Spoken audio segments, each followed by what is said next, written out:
तो की हाल चाल छे यो दोस्त। तो अखन हम छी अपना रूम पर, मतलब अपन घर में।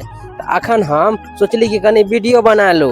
ये हमर बौआ सब छे, तो बौआ सब के साथ हम कनी खेल लेलौं। अंश आ अनुराग छेल हमरा साथे।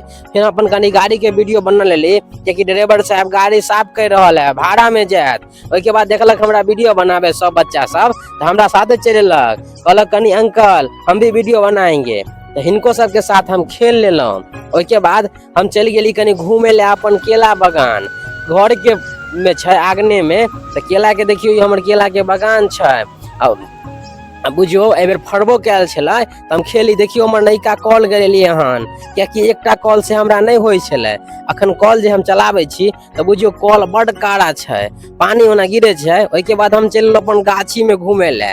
बड़ नीक हवा अखन बह रहल छै 2 दिन से, तो हम चली गाछी में अपन हवा खाय ले। आ बुझियो आम सब तो ओते नहीं फड़ल छै, लेकिन तैयो हम चल एलो अपन गाछी में घूमे के लेल। कि देखी छी अपन गाछी, बड़ मजा आबि रहल छलै। बुझियो गाछी में जेना लगे छले कि जे हिये पड़ी कोनो तिरपाल आर बिछा के आ हिये पड़ी सुइत रहू। बुझ गेलियै, बड़ा मजा आवे छले। अहों सब गाछी में घूमे छियै कि नहीं, मजा आवे है कि नहीं। उसके बाद देखियो हम कनी और वीडियो अच्छा से बना लेली। केहन लगल अहाँ के हमरा वीडियो कमेंट में जरूर कहब, फॉलो कर लेब हमरा।